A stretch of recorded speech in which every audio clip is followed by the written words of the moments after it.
Boa noite. Já terminou o interrogatório a Valentim Loureiro, mas ainda não se conhece a decisão da juíza. Valentim Loureiro foi ouvido durante mais de 10 horas no Tribunal de Gondomar.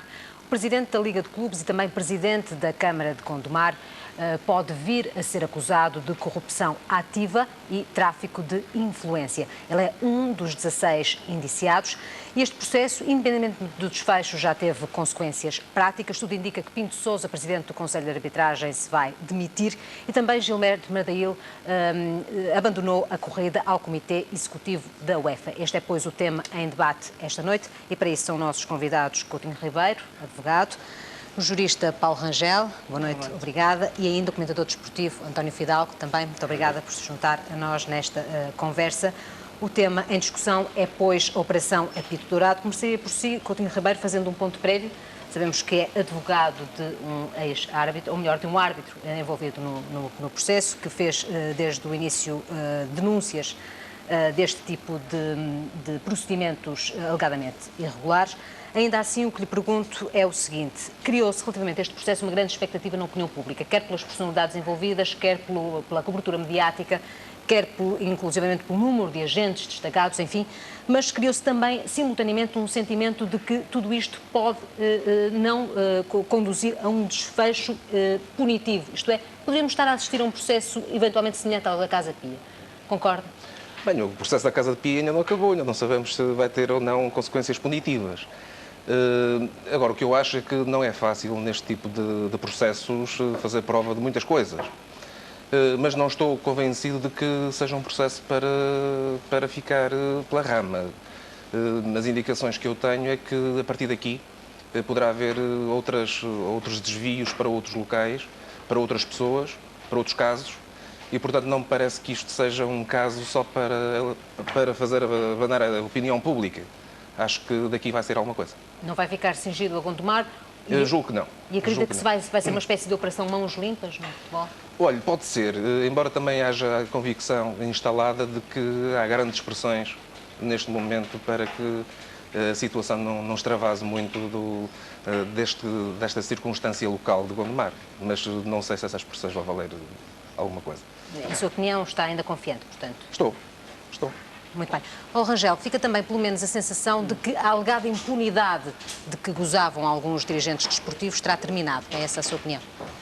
Bem, eu o que devo dizer é o seguinte: aquilo que é notório nos últimos anos é que a justiça portuguesa está a deslocar o seu centro de atenções também para um conjunto de pessoas que estavam numa situação de relativa imunidade. Eu não diria impunidade, mas diria imunidade, quer dizer, enfim, portanto isto é apenas uma consequência dessa. Já o caso Casa Pia era de alguma maneira, enfim, havia alguns precedentes, enfim, mas que tinham muito a ver com a luta política propriamente dita, como foi o caso do Fax de Macau, ou o caso de Leonor Beleza, e portanto eram casos muito politizados. E estes têm aparecido com outro tipo de criminalidade que já não está ligada à atividade política e representam, portanto, uma transformação da justiça. Eu, aliás, acho simbólico que, quando estamos a comemorar os 30 anos do 25 de Abril, a justiça se apresente numa fase de transição, quer dizer, numa fase de mudança, justamente a ter como objeto, se dizer assim, um conjunto de causas e de problemas que até agora não eram objeto, independentemente do seu desfecho, porque é preciso muitas investigações, mesmo as comuns, terminam sem que seja provada a culpa de alguém. Portanto, isso também é a justiça a funcionar, enfim. Claro que depois tudo depende das condições concretas em que funciona. Portanto, podemos fazer uma análise e dizer, bem, aqui falhou porque havia por falhas de sistema, ou aqui falhou porque realmente as pessoas não eram culpadas, porque nós também não podemos partir do princípio que as pessoas são culpadas necessariamente. Mas isso deve-se a quê, Sr. Doutor? A uma postura diferente por parte... O que eu acho é isto deve-se essencialmente a uma certa maturação do sistema democrático. Quer dizer, eu nesse aspecto, sem ser um otimista, porque não sou, o que acho é que, à medida que nós vamos ganhando algumas raízes democráticas, à medida que o país faz certos avanços, a própria máquina judicial ganha uma nova... Repare que o único poder que verdadeiramente não foi tocado pelo 25 de Abril, enfim, isto parece um debate sobre os 30 anos do 25 de Abril, mas não é, foi o poder judicial, de alguma maneira. O que, em parte, foi bom, porque isso também significou que não houve... Também porque, em parte, ele funcionava bem antes, nomeadamente naquilo que não tinha a ver com aspectos políticos. O Poder Judicial era independente e era imparcial. Isto significa que a máquina judicial funcionava relativamente bem. E, portanto, tinha um certo prestígio que lhe permitiu atravessar a fase da Revolução. Mas a verdade é que depois não estava preparada para os problemas que põe uma sociedade democrática, que põe, nomeadamente, o controle judicial daquilo que nós chamaríamos os notáveis. Porque, repara, uma sociedade democrática hoje não tem apenas a ver com os políticos, tem a ver com os grandes empresários, tem a ver com as pessoas com alguma visibilidade social, tem a ver também com o desporto, não é? Terá eventualmente a ver com as confissões religiosas, isto é, tem a ver com aquilo que o Montesquieu chamava, já observando este fenómeno, os notáveis, ou os grandes do povo, se quiser assim. E, portanto, esta viragem do Poder Judicial para esse tipo de criminalidade é que eu acho que é realmente uma mudança. Mas que existe, talvez, também mudanças dentro da própria máquina judicial, que essas não chegaram ainda a ser efetuadas, mas, enfim, poderão ser consequência disto mesmo. Muito bem. António Fidalgo, foi muito questionado durante esta semana o timing. O próprio presidente da Federação, o Gilberto Madeiro, disse que isto aconteceu numa má altura e muitos questionaram também se este acontecimento não vai prejudicar a imagem de Portugal com vista ao Euro 2004. Há alturas para se fazer este tipo de anúncios? Não há alturas e eu estranho mais o timing. O timing pelo jogo que vai haver no próximo fim de semana, entre o Gondomar e os Dragões Sandinenses, portanto, um jogo que pode decidir a subida. Estranho mais o timing por aí do que propriamente a envolvência de Portugal no Campeonato da Europa. É lógico que se aproveita agora do Campeonato da Europa para tentar justificar a impunidade ou a imunidade, como falaram agora, de muitas coisas, mas eu acho que não há timing para a Justiça atuar. A Justiça...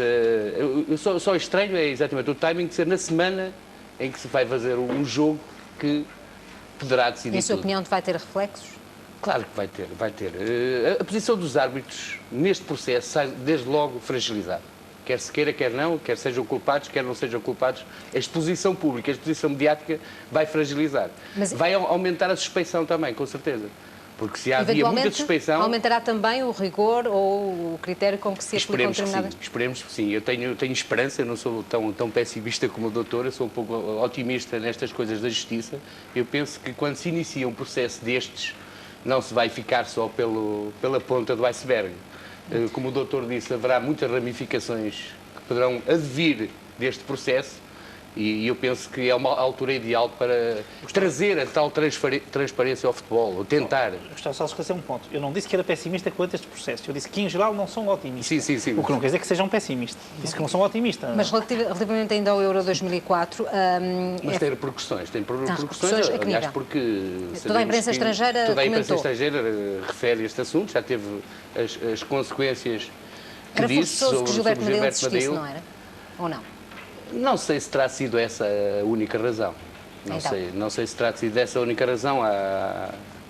Com certeza, há muitos jogos, não só políticos, mas muito políticos também, nestes acessos à UEFA e à FIFA. Há muitas trocas de cargos. Portanto, não sei, francamente, porque parece... A proximidade leva-me a pensar que essa decisão foi muito repentina. É uma decisão dessas toma-se, é uma decisão pensada, não é uma decisão que se toma em horas numa viagem de avião entre Lisboa, entre Portugal e o Chipre, penso eu. Mas também estou a suspeitar de uma coisa que posso não ter razão nenhuma e poderá ter sido o reflexo de tudo o que aconteceu. Agora, que a imagem do que se passa no nosso país a nível de futebol, a nível desportivo, não sai imaculada, claro que não sai imaculada, isso é perfeitamente visível. Coutinho Ribeiro, foi dito e escrito, inclusive, que devia vigorar aqui o chamado princípio da oportunidade e que, portanto, Portugal não deveria ficar com a imagem manchada e, portanto, deveria haver aqui um ajuste de tempo, de ação. O sistema judicial português não funciona na base do princípio da oportunidade. Não é? Portanto, não poderia ser assim. Agora, há aqui uma coisa que me parece relevante. É sabido que o Governo estava a aproveitar o elan que adviria do facto de haver o 2004 para relançar a sua imagem. Isto tem sido dito em círculos mais ou menos privados por altos responsáveis governamentais e, de facto, isto cai numa altura em que não interessa muito ao Governo.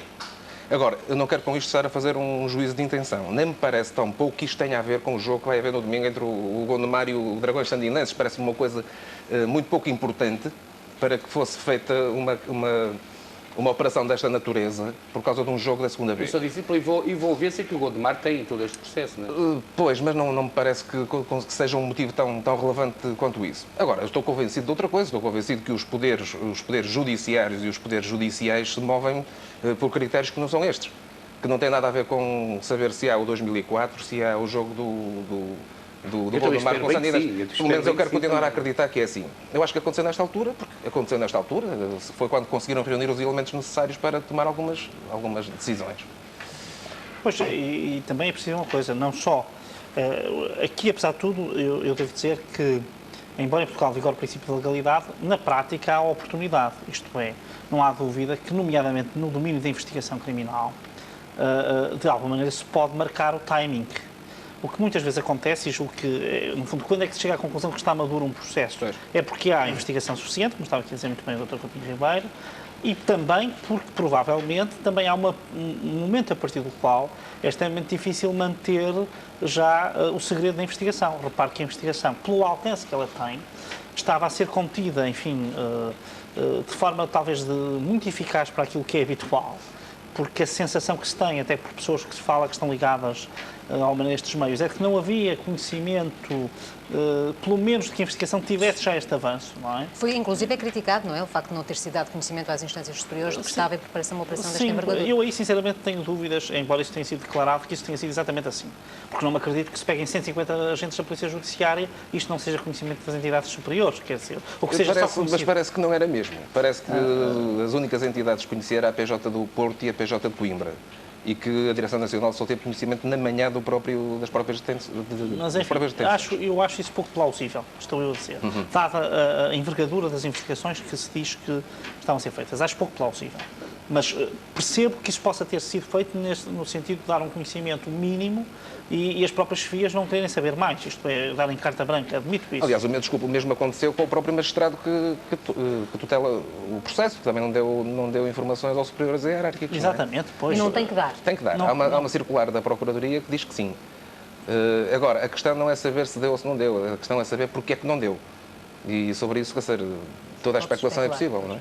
Agora, enfim, o que eu ia dizer é que é preciso ver também que, como é preciso manter dentro de certos limites de conhecimento da investigação, há um momento a partir do qual isso já é impossível. Quer dizer, quanto mais avança a investigação, mais é provável que aqueles que estão a ser investigados tenham conhecimento da investigação e tenham conhecimento de que ela está a decorrer com determinadas, diria, orientações ou com determinada configuração. E por isso é natural que a partir de certa altura já seja praticamente impossível, porque eu percebo que de alguma maneira, por exemplo, este facto de haver agora este jogo pudesse ter sido causa, mas não por ter algum efeito sobre o jogo, apenas porque isso iria acelerar, provavelmente, as demarches de um lado e do outro, porventura, para condicionar e poderia levar, de facto, a que houvesse alguma perturbação da própria investigação. Quer dizer, no sentido que... Eu só acho estranho porque se estamos num processo de investigação, eu penso que esta semana podia ser pródiga em elementos para favorecer isso é outra questão, é que também pode ter acontecido isso precisamente, é que com a proximidade do jogo, ter sido recolhidos indícios que eram mais suficientes, que tenham acelerado a própria investigação. Processo, e, portanto, e a partir de certo grau de investigação, torna-se impossível manter o segredo. Isto é uma evidência, não é? Mesmo assim, julgo que até para aquilo que é habitual... Foi feito um grande esforço de contenção muito grande. Porque, enfim, mais ou menos toda a gente foi apanhada de surpresa pela escala, quer dizer, olhando aos termos concretos do processo. Ninguém é surpreendido por aparecerem problemas no âmbito do desporto ou por isto por aquilo, isso não é uma surpresa, mas esta investigação em concreto... Os nomes surpreendem um pouco. Pois é o que eu digo, estou a dizer, esta investigação em concreto é que surpreende, não é? A investigação que foi feita, esta. Muito bem. Outro dos pontos criticados durante a semana foi o facto de os indiciados, suspeitos na altura, alguns já arguidos, terem sido detidos para interrogatório e ficarem, por exemplo, o Major Valentino Loureiro ainda está detido, 72 horas para serem interrogados. E o Bastonário insurgiu-se dizendo que é escandaloso prender para interrogar. O que é que pensa? Olha, eu acho que isto não deve ser a norma, mas acho que também não é ilegal.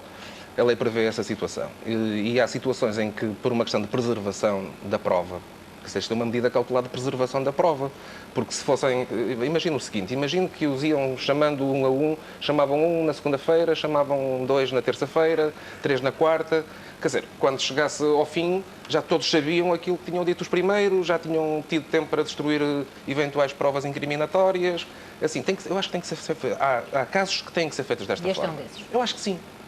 Um caso destes que deve assentar numa prova muito documental, tem que ser feita desta forma.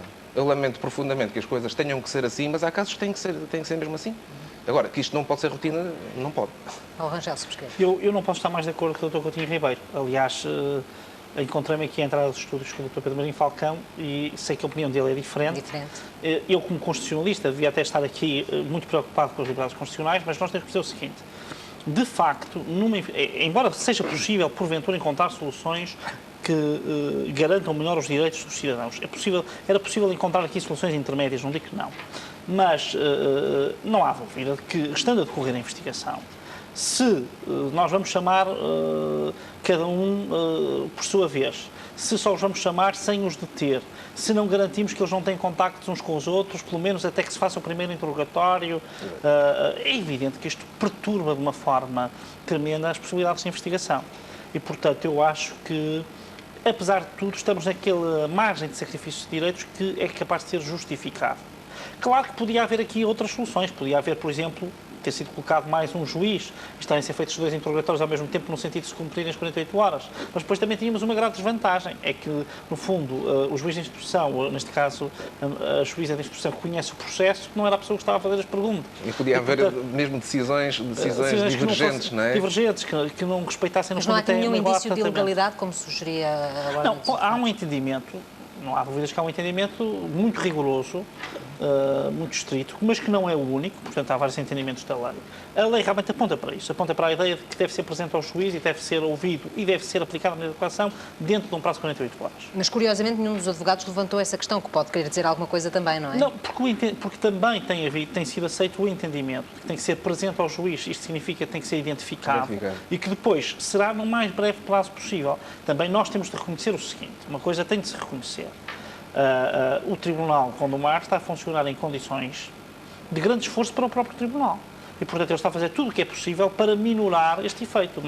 Nós temos que ver que, neste sentido, a juíza está a trabalhar, enfim, dezenas de horas por dia, enfim, não serão dezenas, mas são umas 12, 13, 14, 15 horas, em condições, com certeza, de grande pressão.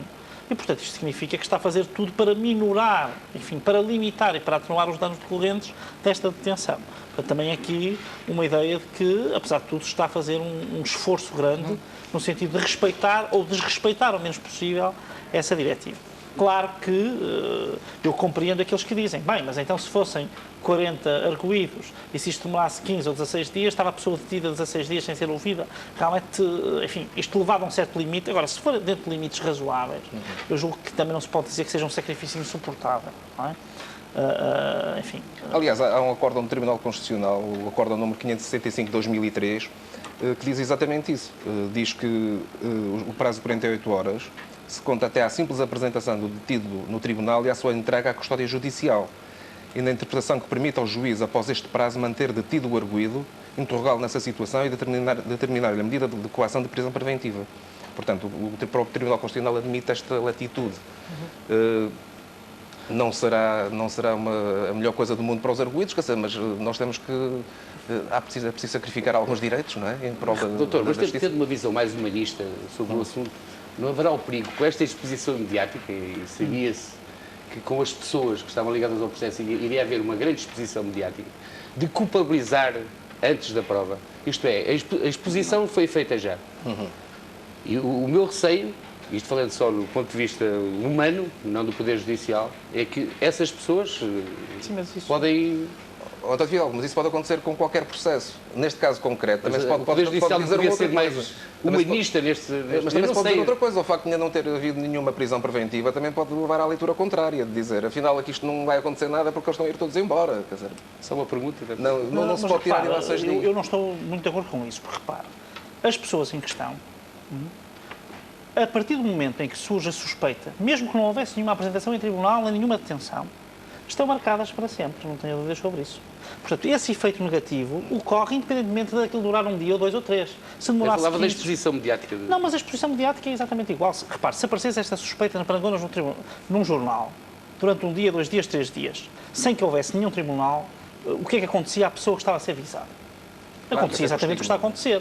Claro que me poderá dizer, é humilhante para a pessoa aparecer nos carros e vir com os polícias e tal. Isso realmente não há dúvida. Eu frisei que falava só do ponto de vista humanitário, mas eu estou a dizer, nada. mas o efeito que acontece. Esse efeito, o efeito principal Este efeito realmente da pessoa ser julgada nos médias, ele ocorre em qualquer caso. A partir do momento em que se levanta uma suspeita, se levantar sobre qualquer um de nós aqui, não é?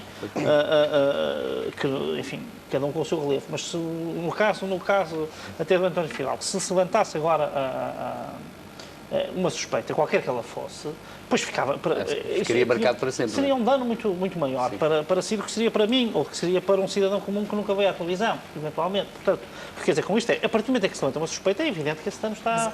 Não é por o interrogatório durar mais 24 horas ou menos 24, que, por exemplo, o bom nome de uma pessoa como o Major Valentim Loureiro vai estar manchado.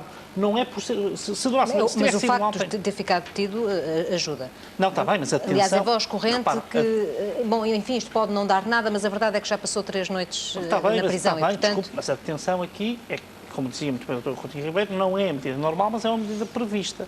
E percebe-se que num... Mas percebe também que aos olhos da opinião pública significa alguma coisa, não é? Sim, está bem. Pois, mas eu não estou a dizer o contrário. O problema é, aqui estamos a ver, é a questão da duração. Não é? A questão da detenção é evidente que tem maior gravidade ser detido que não ser detido. Claro. Marca mais, pronto. Mas o facto de estar mais um dia ou menos um dia não é isso que marca. Compreende? Isso causa um dano muito grande, mas não é isso que vai aumentar o grau de culpabilidade das pessoas, não é? Dizia... Aos olhos da opinião pública, digo eu. E dizia há instantes que, independentemente do desfecho, já há consequências inevitáveis. Uma delas tem a ver com a decisão mais do que provável. Foi hoje anunciada pelo Expresso Online, mas deve verificar-se de que Pinto Sousa vai mesmo demitir-se do cargo de Presidente do Conselho de Arbitragem. Era o que teria que fazer, em sua opinião? Sim, aliás, como acontece também no poder político. Quando há casos de suspeição, normalmente pede-se que a pessoa se demita. Eu acho, e nesse assunto é muito difícil falar pelos outros. Eu, se fosse atingido por um processo desses, e eu que passo um cargo como... Portanto, do seu ponto de vista, não tem condições, constituído arguído, acusado de corrupção passiva, não tem condições para exercer o cargo. De resto, há suspenso de funções... A resposta de há pouco, da suspeição que se queria, quer dizer, a partir de agora eu acho que não pode continuar mandatado no cargo. E para as pessoas perceberem, terá que haver eleições? Penso que sim, não sou bem conhecedor de regulamentos da Liga, mas penso que sim, penso que terá que ser convocadas novas eleições. Neste caso, caso da Federação, não é? Neste caso da Federação. O Pinto Sousa... Não, mas eu digo, por exemplo, eu estava a falar de Valentim Loureiro, já caso de Valentim Loureiro, mas era Pinto Sousa, estava a confundir. Mas eu penso que também, caso se demita, que terá que haver eleições. Eu também não sei sou... que na Liga parece que se porventura o Major Valentim Loureiro resolver também ele demitir-se, o juiz do... Mas acha que deve demitir-se agora? Acha que deve demitir-se? Aliás, as palavras para Pinto Sousa são as mesmas para Valentim Loureiro e como seriam para o Primeiro-Ministro se acontecesse um caso similar. Enfim, isto supondo que sai com o estatuto de arguido, que é um aspecto que não é claro. Mas, doutor, voltamos a falar no mesmo. Depois deste clima todo que se criou durante estes dias todos... Não, por isso é que é muito bom que seja interrogado durante muitas horas para que a senhora juíza saiba exatamente se há ou não indícios fortes para que ele seja constituído. O doutor acredita que depois de tudo o que se passou, as pessoas continuem a conceder a mesma credibilidade ao Major e a Pinto Sousa? Se o Major sair de lá como não arguído, pode perfeitamente continuar a exercer o cargo. Pode continuar, mas eu tenho algumas dúvidas que as suspeitas, se existiam até agora, de muitas pessoas do futebol sobre individualidades, se não vão aumentar depois disto. Não, mas agora, por isso é que a decisão vai ser tomada por uma juíza. Se a juíza entender que não há motivo para que ele seja arguído, eu não vejo nenhum motivo para que o Major Valentim Loureiro não continue. Agora, se ele sai como arguído, acho que ele tem uma coisa a fazer. Isso aí não tem outro caminho. Isso aí não tem outro caminho. Demitir-se de Presidente da Liga e também da Câmara? Olha, se fosse eu, demitir-me de todos os cargos que ocupo. Porque, tanto quanto percebo, este caso não se esgota meramente na esfera desportiva. Aliás, isso é outra questão, que é o problema das ligações entre o desporto, a política, os empreiteiros e não sei o quê. Eu, com uma suspeição destas, não hesitaria sequer em ir-me embora de tudo aquilo que fosse atividade pública, pelo menos até que se esclarecesse a questão. Mas parece-lhe que o PSD, pela reação cautelosa e algo hesitante que teve, vai pressionar nesse sentido? Não sei. Honestamente, não sei.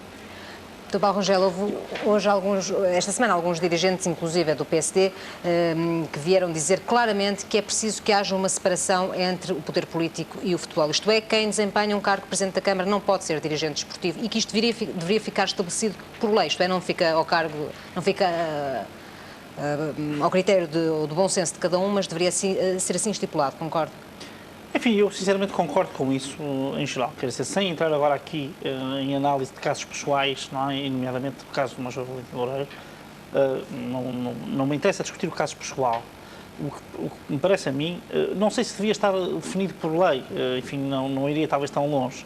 Agora, o que nós verificamos é que um Presidente de Câmara não é Presidente de mais nada, senão da Câmara em geral. Quer dizer, quando muito tem um cargo partidário, que é inerente, enfim, que está ligado à atividade que ele próprio exerce. Mas não é Presidente desta associação, uma associação cultural, não é Presidente de uma misericórdia, em princípio não é. Mas realmente, uma coisa que se estranha é que ninguém faz espécie que seja Presidente de um clube de futebol, por exemplo, simultaneamente, ou que tenha uma função importante, ou que tenha um vereador que tenha uma função importante num clube de futebol. Isso realmente eu acho que é negativo. Eu acho que era muito importante separar as águas entre a política e o futebol. Isso eu acho que era um ganho enorme para a saúde da vida pública portuguesa. Mas isso não é só, repare, é que aqui nós estamos a falar de futebol, mas não é só relativamente ao futebol. Quer dizer, outro tipo de atividades também não deve ter. Em Portugal é que se criou a ideia de que, como muitas vezes algumas localidades são realmente colocadas no mapa, digamos assim, através do futebol, desde logo esse é um dos aspectos. As autarquias têm uma certa, diria eu, tendência para apoiarem o seu clube de futebol, porque isso é também uma forma de projetar a autarquia, para além das outras ligações que há, até do ponto de vista puramente simbólico.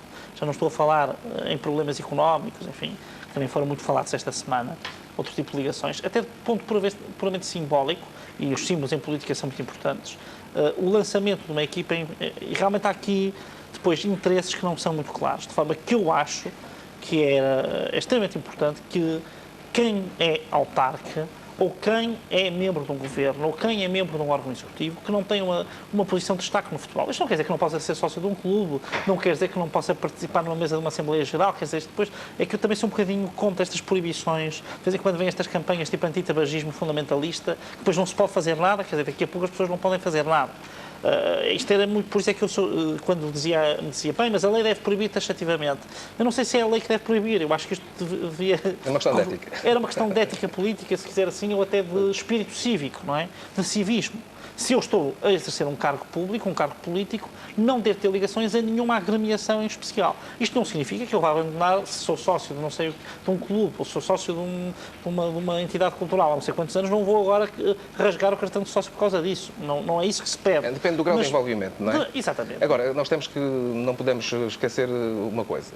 O Major Valentim Loureiro nunca teria sido Presidente da Câmara de Gondomar, Presidente da Junta Metropolitana, figura destacada do PSD, Presidente do Metro, se não tivesse sido futebol. O Gil e Gil, em Espanha, nunca teria sido político se não fosse futebol. O Presidente do Marselha, o Tapi, começou no futebol, passou para a política, correu tudo mal. Por exemplo, na minha terra, o Presidente da Câmara, Marco Canaveses, foi eleito Presidente da Câmara, Marco Canaveses, à custa de futebol. A bandeira dele foi futebol. Por exemplo, hoje estão a correr eleições em Amarante, onde ele vai ser candidato, e a bandeira dele é o futebol. Portanto, isto é a suprema ligação, concubinagem, aquilo que queiramos chamar, entre o futebol e a política. E eu acho que não é preciso balejo, é preciso haver sentido ético das coisas para as pessoas começarem a distinguir uma coisa da outra. E não podem estar nas duas coisas ao mesmo tempo. E o Dr. Coutinho Ribeiro tocou num ponto interessante, se me permite, eu que sou um homem de futebol, a defender a minha dama, que nestes processos culpabiliza-se muito o futebol pela possível promiscuidade que existe entre o futebol e o poder político.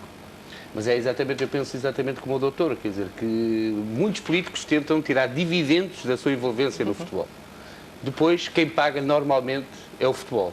Acho que isso é injusto. A questão que se põe esta semana é justamente essa. A acreditar pela prática, essa ética não existe, não é aplicada e, portanto, vamos fazer o quê? Vamos impô-la por via legislativa ou não? Os partidos podem perfeitamente impor essa ética às pessoas, ou aos seus militantes que não têm essa ética. Quer dizer, o senhor ou continua a ser candidato a Presidente da Câmara, ou continua a ser Presidente do Futebol Clube. Repara, aqui é uma questão eu estou muito de acordo com esta visão que os partidos deviam ter aqui um papel regulador muito importante. Vou-lhe só dar um exemplo que também tem a ver com esta semana. O caso da limitação dos mandatos autárquicos, que acabou por não ficar na Constituição como devia ficar, ou dos mandatos executivos, enfim, nem limitaria às autarquias. Enfim, ficou um princípio, depois a lei há de regular. É também uma questão de vontade política. Quer dizer, se os partidos quisessem, isto é, se não cedessem ao lobby dos seus autarcas que querem eternizar-se no poder, e que geralmente a atenção daqueles que estão muito ligados ao futebol, por sinal. Mas enfim... Mas os partidos não dão sinais de terem essa vontade, pois não, setor? Pois não dão. Está institucionalizado quase, não? Quer dizer, Está quase institucionalizado. Há lobbies fortíssimos no sentido de evitar, há interesses claramente instalados no sentido de evitar limitação de mandatos, no sentido de evitar a separação do futebol da política, porque, repare, não era preciso necessariamente esta regra estar esclarecida, porque nós até podemos aceitar que, em certos casos, um terceiro mandato possa fazer sentido. Até podemos aceitar isso. E, portanto, até não precisamos daquela proibição se houvesse o bom senso de dizer, como regra geral, são 2 mandatos, podemos excepcionalmente admitir um terceiro. Pronto. Mas não é isso que acontece. Portanto, como não é isso que acontece, o que quer dizer é que o futebol é exatamente a mesma coisa. O partido podia dizer, não senhor, não há, se quer ser Presidente da Câmara, tem que ser de futebol. Não pode ter qualquer ligação, seja ela qual for. Se quer estar no futebol, muito bem, está no partido também pode estar, porque uma pessoa procede de um clube não pode perfeitamente ter uma filiação partidária, até pode ter uma atividade de certo tipo, mas não pode ocupar cargos executivos com um relevo em que os interesses possam claramente misturar. O problema é que os partidos vivem de votos. E os dirigentes do futebol são cromos. São cromos que as pessoas querem ter, não é? Não estou a falar cromos em sentido pejorativo. Sinceramente... Só assim se pode entender o convite e o desconvite a João Loureiro para as listas no Parlamento Europeu, não é? Só assim se pode entender esse convite e esse desconvite. Eu, sinceramente, devo dizer aqui que eu discordo, neste sentido. Eu, ao contrário do que acho que é a impressão geral, eu acho que o futebol não rende votos sem política. Esta é uma convicção que se quis criar, mas não acho que renda. Eu não acho que as pessoas, em geral, votem porque o Clube da Terra melhorou ou porque o Clube da Terra foi para a frente. Não acho que as pessoas, em geral, quer dizer, não passo esse atestado de incapacidade aos eleitores. O que eu acho é que houve realmente uma capacidade de um determinado extrato da classe política vender essa ideia às lideranças políticas. E é a visibilidade que o futebol dá? Ora, pronto, a questão da visibilidade é outra. É que o futebol dá... Aí está bem. Que era o problema que punha inicialmente. As pessoas começam a carreira no futebol, tornam-se conhecidas e isso permite passar-nos para outro patamar, não é? Ou para um patamar diferente. E depois nunca largam os seus patamares de origem e, portanto, acumulam. Até aí estamos de acordo. Agora, eu sinceramente queria dizer isto aqui, porque acho que isto era muito importante que os partidos percebessem, quer dizer, as pessoas em geral não votam em função do futebol. Os eleitores, nós falamos com as pessoas sabem distinguir perfeitamente. Mesmo pessoas, eu estou a falar, que têm uma grau de instrução diminuto, ou que até são pessoas analfabetas, elas sabem muito bem apreciar a competência ou incompetência, ou o maior valor ou o menor valor. Doutor, mas é um ponto de aproximação entre... É o ponto da visibilidade. E de aproximação com as massas, não é? Mais fácil. Mas as últimas eleições autárquicas aqui no Porto demonstraram exatamente a tese do Dr. Rangel. Sim, exatamente. Tivemos o Presidente da Futebol do Porto ligado ao Dr. Fernando Gomes e o Dr. Rui Rio com anti-ligações ao futebol, ganhou as eleições. Sim, mas em povoações mais pequenas, mais restritas, acho que há que o futebol leva a uma maior aproximação entre os candidatos e a massa.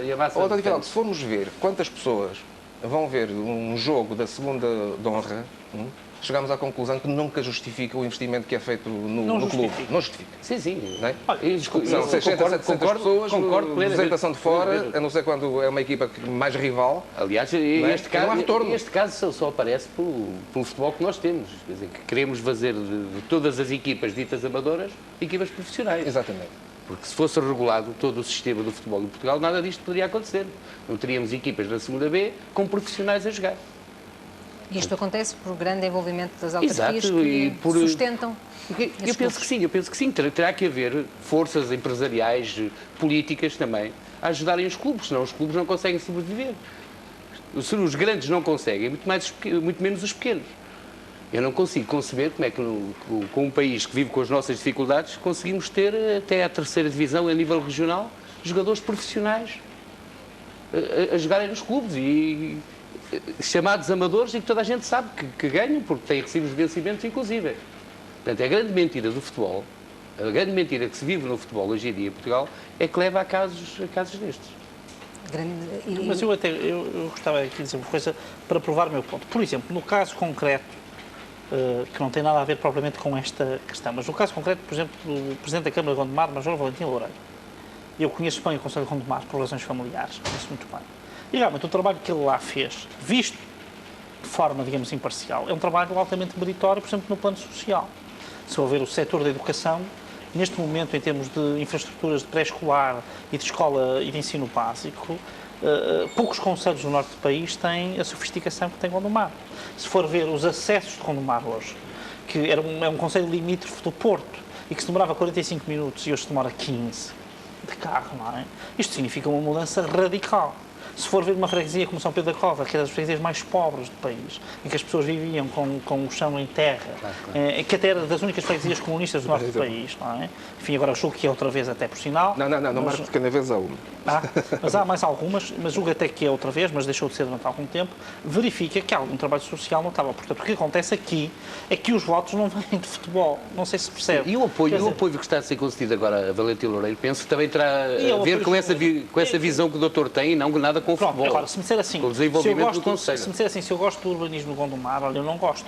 Aquilo não era nada, não era nenhuma pérola, nem coisa que se parecesse, mas de facto hoje, urbanisticamente, é um caos, é um desastre.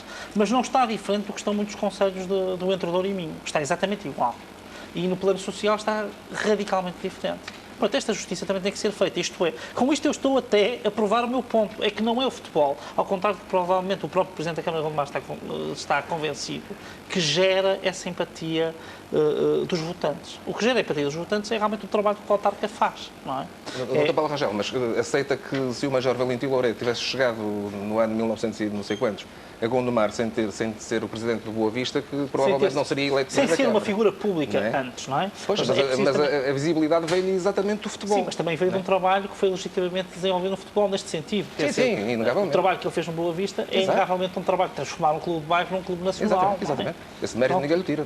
Pronto, quer dizer, também esta capacidade, repare, por exemplo, mesmo no metro, eu estou a chamar aqui a atenção para aspectos de gestão. O metro do Porto, a partir do momento em que ele assumiu a presidência, ganhou um dinamismo que não tinha antes. Isto é uma evidência, quer dizer, eu não estou com isto de maneira nenhuma a dizer que eu até acho muito mal que se acumulem cargos de futebol com os cargos políticos, sempre fui a favor da separação. E, portanto, acho que isso está mal, critico isso, não faço qualquer juízo sobre o que está agora em causa, porque nós não sabemos, não conhecemos o processo, e mesmo que conhecêssemos não tinha nada que provar sobre isso, mas isto são aspectos, quer dizer, ele também tem, apesar de tudo, uma capacidade de gestão, uma certa, que de facto deve ser sublinhada, porque pelo menos tem uma capacidade de criar sinergias, de criar um certo dinamismo, que faz com que as diferentes entidades à frente das quais está tenham um certo dinamismo. Não é? E agora é forçoso perguntar-lhe que com toda essa obra, se for constituído o arguido, tem ou não condições políticas para continuar a assumir, por exemplo, a Câmara de Gondomar? Eu vou dizer o seguinte, o meu critério tem sido sempre este, nesta análise, nestes temas, e até como juiz publicista, digamos assim, tem sido sempre este.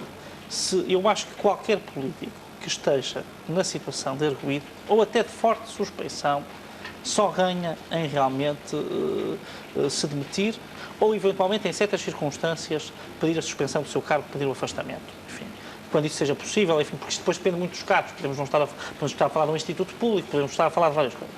Mas o afastamento, ou na modalidade da suspensão, ou regularmente na modalidade de admissão, é a melhor forma. É a forma que mais defende o próprio, por estranho que isto pareça. Veja-se o Dr. António Vitorino. O Dr. António Vitorino, e veja-se o caso, por exemplo, de Paulo Pedroso, que a partir do momento em que passou a ter uma atitude completamente diferente daquela que teve inicial, no fundo, todo o barulho que se fazia à volta dele desapareceu por completo, como nota.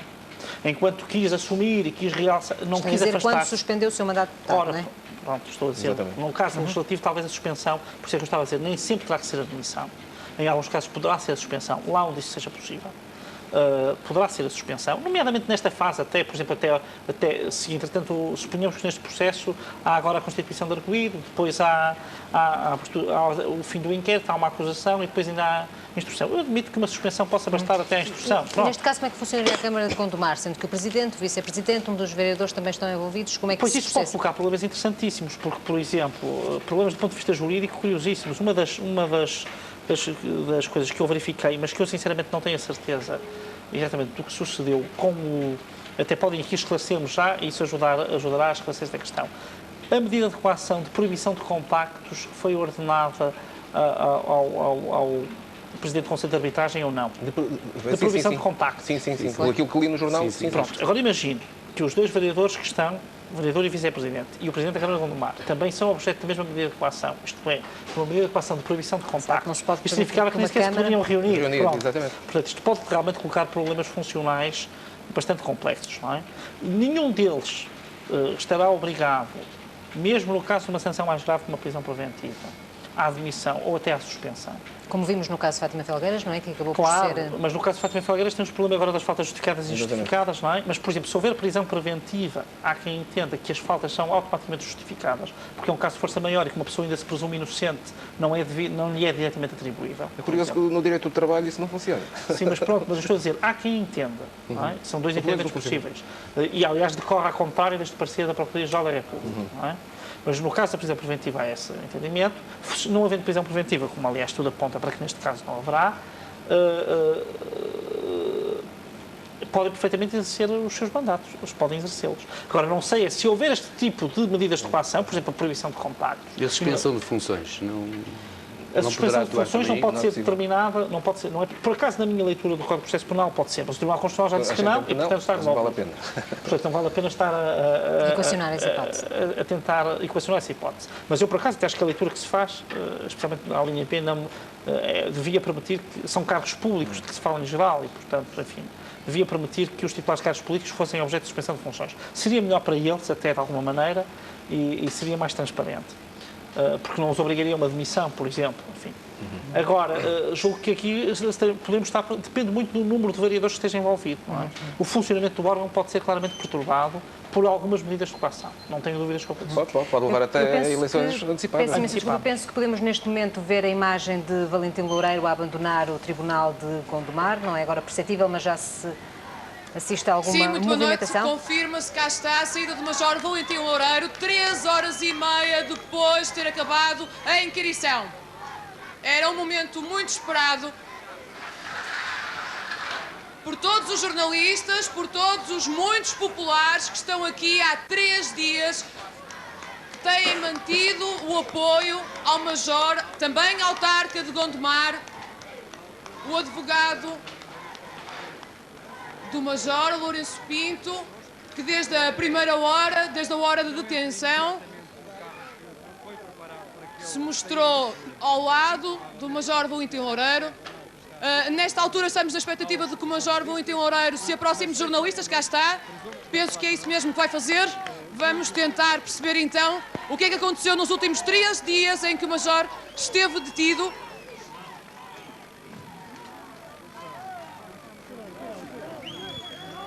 A uma altura de grande confusão, como podem imaginar. Está cansado!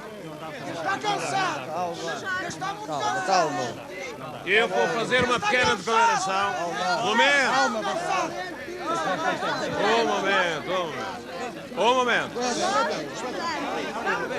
Um momento. Eu vou fazer uma declaração e não responderei a nenhuma pergunta. Vou só dizer o seguinte. Deixa. Incontactável. Durante 3 dias. Incontactável. Durante 3 dias. Fui recebendo através dos meus advogados, especialmente do meu genro, doutor Alex Himmel, várias mensagens de amigos endereçadas a mim e à minha família.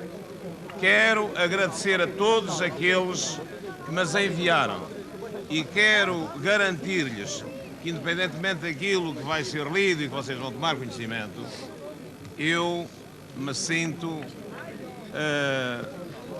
perfeitamente à vontade. Eram mensagens. E há uma que muito me sensibilizou.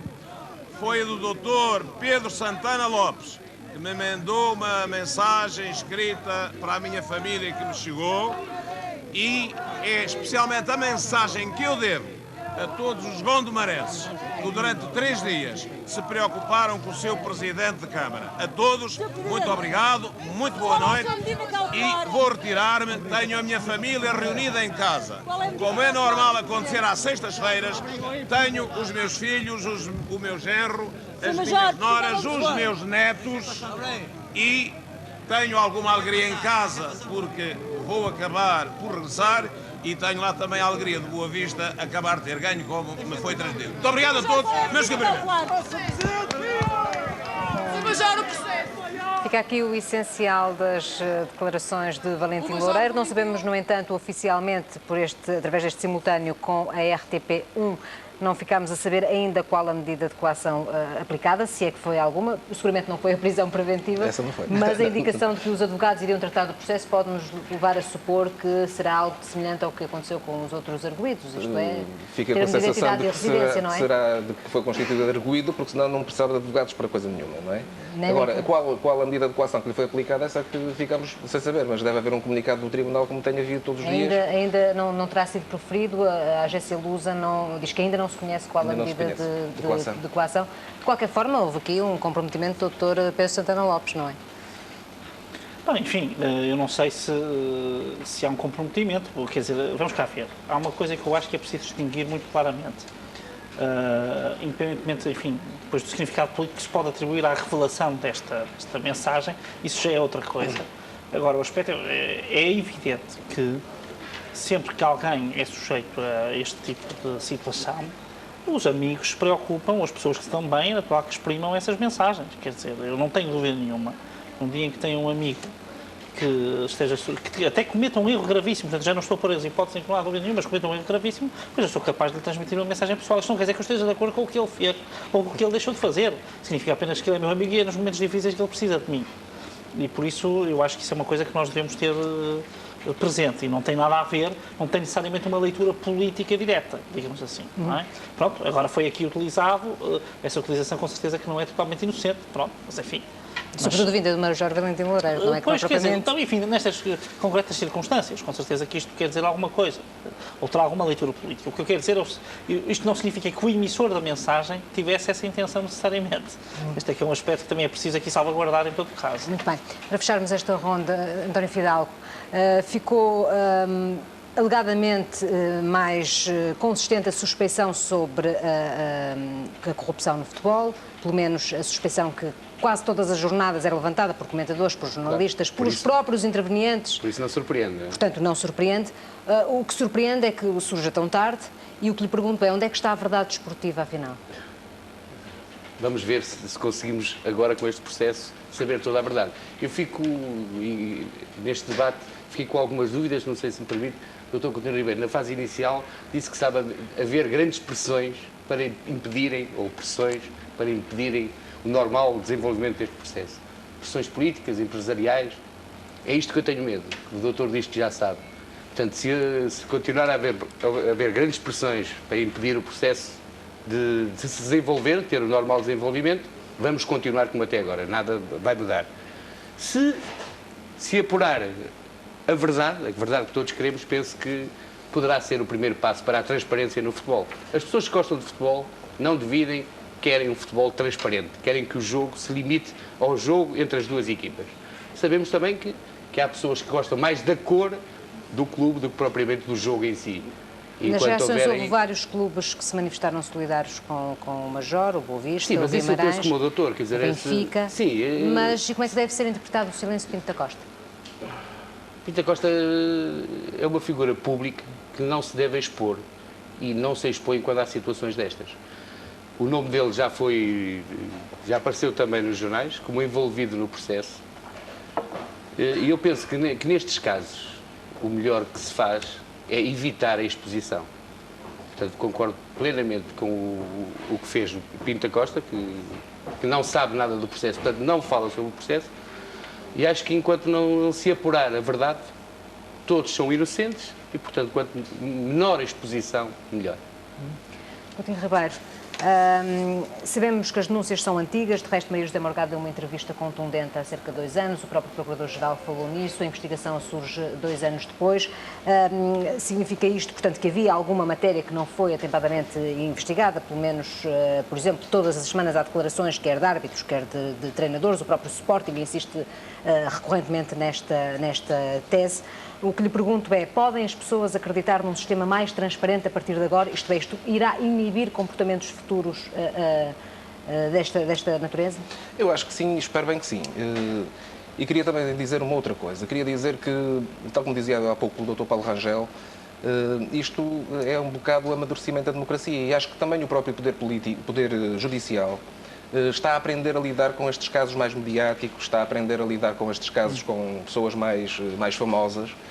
Eu acho que estamos no bom caminho, quer dizer, acho que não há ninguém que deva estar acima da lei, não há ninguém que deva, porque tem influência junto de determinada instituição, usá-la em benefício próprio de terceiros que lhe pedem. Eu acho que era bom para todos, e sobretudo para o futebol, que este processo fosse até ao fim, e este e outros que possam vir por aí, que vá até ao fim, que os magistrados e os investigadores aguentem as pressões e que, de facto, saia daqui alguma coisa, nem que seja ilibar as pessoas que estão envolvidas e se descubra que, afinal, não são estas, mas são outras que têm a ver com o assunto. Doutor, para encerrarmos mesmo, as pessoas receiam que voltemos à saga dos incidentes processuais. Acredita que isso pode acontecer neste caso ou não? Não, eu acredito que neste caso isso vai acontecer. Isto é evidente que todos os intervenientes processuais procuram maximizar as suas posições. Isso significa que, a dada altura, vai acontecer, se o processo prosseguir... a tudo o que tem. Vão recorrer a todos os argumentos que têm, também argumentos formais e processuais, porque eles nem sempre... Repara, as regras formais ou processuais muitas vezes não existem por acaso. Às vezes abusa-se delas, mas elas não existem por acaso. Elas cumprem uma certa função. Portanto, é natural. Eu penso que neste processo, como noutros, porque isto também resulta das pessoas não conhecerem a justiça. Quem está habituado aos membros da justiça compreende muito melhor uma revogação de uma decisão para um Tribunal Superior do que quem não está.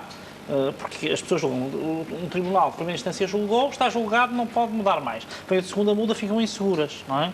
E vice-versa, e depois andam sempre nisto. Bem, isto para uma pessoa que esteja nestes meandros, isso não espanta nada, porque vê isso todos os dias, está mais que habituada. Portanto, julgo que também as pessoas aqui amadurecem um bocado. Permita-me só sublinhar um aspecto que já foi referido pelo Dr. Coutinho Ribeiro a respeito da forma como o Poder Judicial está a lidar com este processo, mas que eu julgo que, pelo menos nesta fase inicial, é bastante diferente de outros bem recentes e que merece a pena ser sublinhado, que é, primeiro, uma grande descrição do Poder Judicial, mas não deixa de fazer comunicados. Não anda cá a fazer entrevistas nem responder. Eu sempre fui contra a lógica. Eu que sou a favor de um grande protagonismo dos magistrados, no sentido que eu acho que eles devem ter outra visibilidade pública, porque são titulares de órgãos de soberania, desempenham uma função cada vez mais importante para as sociedades modernas, tenho defendido isto recorrentemente, fui sempre contra a lógica da entrevista. Eu acho que deve haver comunicados claros, concisos, que digam exatamente o que se está a passar. E é o que tem sucedido. Claro que é a horas ou a deshoras, isto muito por causa dessa pressão que há, e julgo que é uma pressão correta, para que isto seja feito o mais depressa possível, com o menor dano para os arguidos, mas tem havido a preocupação de informar a opinião pública de um modo claro sobre qual é a situação de cada um. Portanto, não há aqui um estatuto de equívoco. Há um comunicado, é no lugar certo, é no momento certo, é pela pessoa certa, e não há protagonismos fora e dentro, não há o diz que diz, não há equívocos, não há relações até de uma certa fricção. Até o afastamento dos jornalistas da área do Tribunal, coisa positiva, quer dizer, julgo que está a ser gerido do ponto de vista mediático com algum savoir-faire que resulta da experiência acumulada e que é uma experiência recente. Nomeadamente até dos erros cometidos já no processo de Casa Pia, não é? Exatamente. Muito bem. Agradeço a todos a presença nesta conversa. Nós seguramente iremos acompanhar este caso nas próximas semanas. Assim, desejo-lhe boa noite, bom fim de semana.